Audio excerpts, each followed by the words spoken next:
कहते हैं कुछ जगहें वक्त के साथ साथ नहीं बदलती। वो आज भी वैसी हैं जैसे 100 साल पहले थी। और एक ऐसी ही जगह थी चक नंबर 39 में, एक गांव जो शहर से 25 किलोमीटर दूर दरख्तों और खेतों के बीच छुपा हुआ था। ये गांव बज़ाहिर आम सा था, मगर इसके पीछे एक खौफनाक कहानी है। इस गांव के एक कोने में पुरानी टूटी फूटी सी हवेली मौजूद है, जिसे गांव के लोग खामोश हवेली कहते थे, क्योंकि वहां कभी कोई आवाज नहीं आती, हत्ता के परिंदे भी वहां कभी नहीं बैठते।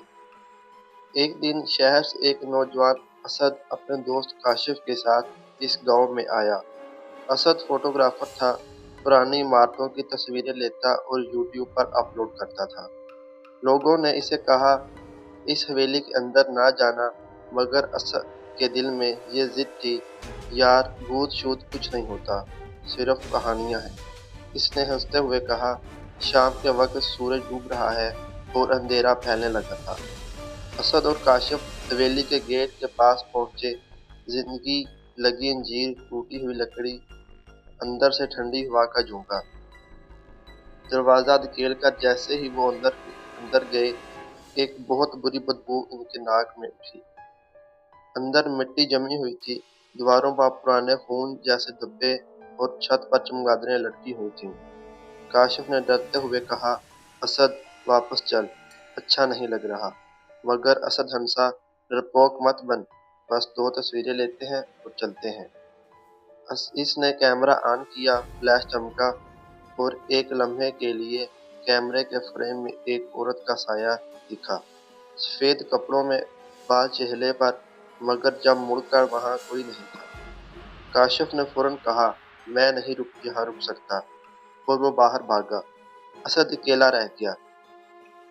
असद ने मोबाइल उठाया और वीडियो रिकॉर्डिंग ऑन की।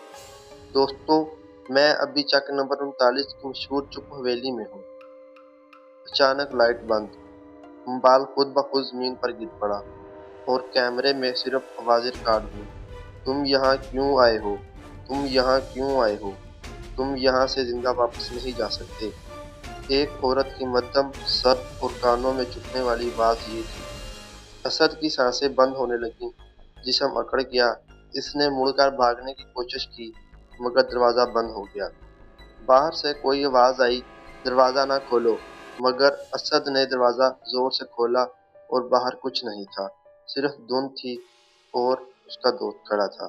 अगली सुबह गांव वालों ने देखा, हवेली के सामने काशिफ बेहोश पड़ा था। इसके हाथ में असद का मोबाइल था। जब मोबाइल खोला गया, आखिरी वीडियो प्ले हुई थी और वीडियो में आखिरी सीन में असद कैमरे की तरफ देख रहा था। इसकी आंखें सफेद, चेहरा नीला और पीछे वही औरत खड़ी थी, आहिस्ता से कह रही थी, एक और रूह आ गई। आज भी जब रात के वक्त कोई इस हवेली के करीब से गुजरता है, तो इसे इस कैमरे की फ्लैश जैसी रोशनी दिखाई देती है।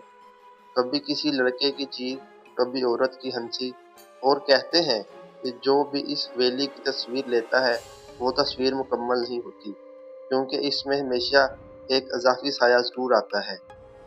अगर कभी तुम्हारा रास्ता किसी पुरानी हवेली के पास से गुजरे, तो बस याद रखना, कुछ दरवाजे ऐसे होते हैं जो एक बार खुल जाते हैं, फिर कभी भी बंद नहीं होते। तो ये थी आज की हमारी एक गाँव की कहानी। अगर आपको वीडियो अच्छी लगी हो तो वीडियो को लाइक कर दें और हमारे चैनल को सब्सक्राइब कर दें। Thank you.